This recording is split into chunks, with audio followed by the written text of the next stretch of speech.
Hey, the other day I had an idea to add a roguelike dungeon to Minecraft. I play Bedrock Edition with my kids and we're always looking for new adventures. Exploring a procedurally generated random labyrinth filled with monsters and loot sounded like a lot of fun. So I hacked something together in ClojureScript and it turns out it is a lot of fun. Let's take a look at what kind of dungeons it makes and then we'll look at the code and how I built it. So after running the generation method, you end up with stairs leading into the ground like this, with 2 pillars and torches on top of them so you know where the dungeon begins. Let's go ahead and descend into the dungeon. Right, so we've got a spider down here straight away. I'll just fight that off.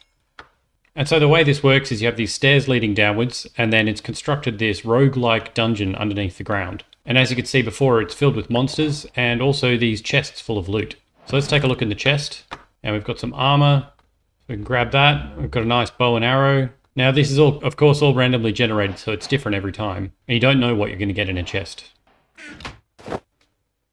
Put on those leather pants, put on the hat. And sometimes there's a sword in that first box, but unfortunately this time there wasn't. But you can just go and craft a sword like normal. So let's go back in there. And basically this dungeon is a standard roguelike dungeon. There's a bunch of hallways. And along these hallways there are different doors. So let's check this room. Oh, we've got a chest and a spider. And we'll have a look at what's in the chest. Alright, this time we actually got some weapons. And 5 buckets for some reason. Now these loot boxes are all just completely randomly generated. Oh geez, the skeleton. Oh. Right, took care of him. And we've got another loot box here. Oh, this one has some ender pearls. I'll grab these arrows and continue the journey into the dungeon. And as you can see, it's basically room after room, just like normal Rogue, of rooms and corridors filled with loot, and you can explore the dungeon. So now if we make our way back to the start, and yes, this is it. Here are our starting stairs back out of the dungeon. Oh, it's nighttime now. So I'm just going to give myself a bed quickly. And now I can place that down and go to sleep. Alright, now let's go back out of the dungeon. So it's daytime again. So now this dungeon is created under the ground all around here. It goes for 100 by 100 blocks, so it's fairly large. But the fun thing is, you can actually, if we find a ravine, see bits of the dungeon sticking out above the ground. Yeah, so here's a bit of ravine where you can see some of the dungeon is poking out of the edge. So it's been constructed like halfway up in the air. And that's actually a dungeon room there. If we grab the wooden pickaxe here and we can drill down into there. Well, I fell off, so I guess we'll drill up. If we come up here, put a light down here, from underneath. Let's try that again.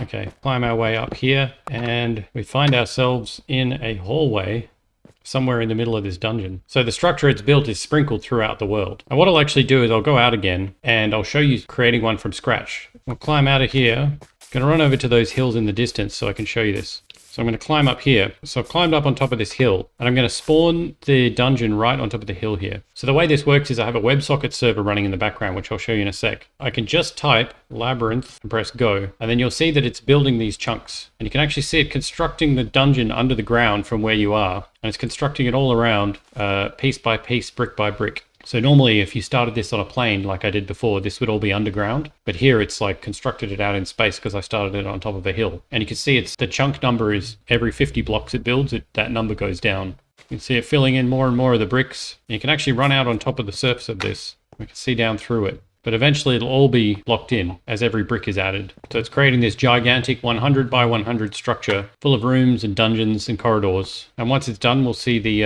entrance appear up here. And there we go, external labyrinth created. And you can see this entrance here with these 2 towers. And normally on flat ground that would lead downwards. And straight away you've got a monster to fight. And he's actually got bow and arrow, so I've got to be a bit careful here. Oops, he's going to kill me.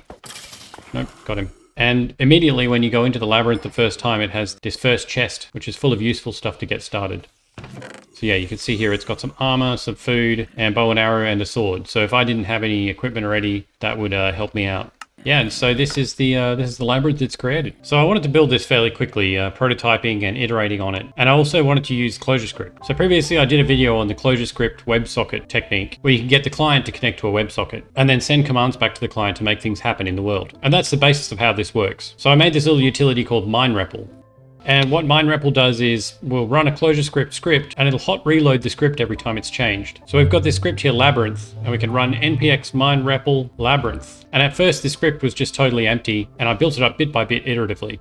So within that, I can send commands to the running Minecraft instance. Let's go ahead and create a new world. And one key thing here is you have to enable cheats because the WebSocket server will only connect if cheats are enabled. So I'll create the world.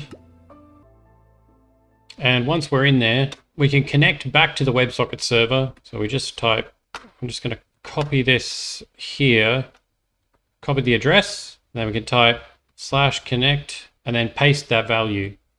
And that's connected my tablet here back to the WebSocket server running. And then once that connection's established, within our labyrinth.cljs file, I can hit save and it sends commands. So here I'm going to say give McCormick bed. And we switch back and we see that the character receives the bed.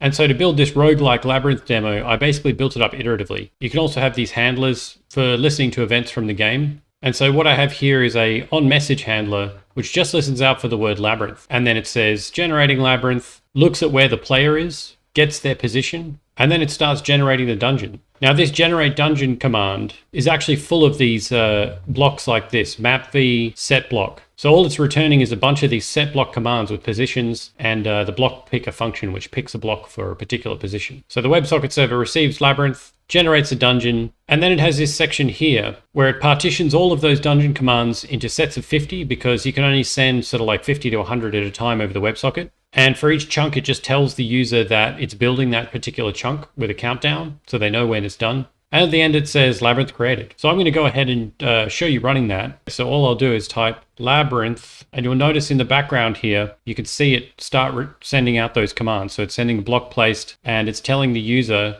that it's building a particular chunk number. And one of my kids has joined the game. Hello. And so basically this uses an RPC mechanism to send these commands from the WebSocket server back to the client. And minerepl has this built-in RPC system, which sends back the response, for example, when the client places a block or something like that. And here it comes. There we go. You can see it's created this external labyrinth, and there'll be a monster down there actually in the first room. So I'm actually just going to quickly go and cut down a tree. Now, you can see what's quite interesting here is because there's some holes in the ground over here, there's actually bits of the labyrinth sticking out under the ground. So this labyrinth goes down and it also extends all the way over here. And so you can see bits of it hanging out in the middle of the air here, which is kind of cool. But so if I cut down some more tree, create a crafting table. So this is just so that I have a basic weapon for when I go into the dungeon. And so let's go down into there. And once we get down here, you can see that there's a chest straight away. So you get some gear, but looks like one of my kids has already looted that chest. So there's nothing left for me, unfortunately. And they've written, "You will not survive this deadly trial." Excuse the spelling there. And so we can just go throughout this dungeon and find some rooms full of monsters. Oh, we've got a couple of monsters in here. So we can fight these guys off. Got him. Oh, hello. And so as you can see, we fought off those monsters, and so now we get a chest as a reward. And this one just has 7 cobblestone in it, which is pretty useless. However, I did manage to get some golden leggings from that bad guy. And I put on those boots. And so that's how it generates this dungeon. Basically, it sends hundreds and hundreds of these set block commands to build out the dungeon. And it places mobs with summon commands that are sent back to the client by the WebSocket server. The way it places items in chests is with the replace item. So it places the chest first with a set block, and then it sends a replace item and places the item inside the chest slot. And so I think the most important thing about this is my kids are actually playing it. Seems like it's fun enough. So yeah, that's Minecraft dungeon generation using ClojureScript. Hopefully that's been useful for you if you would like to experiment with that yourself. And best of luck with generating your own Minecraft structures. Thanks for watching.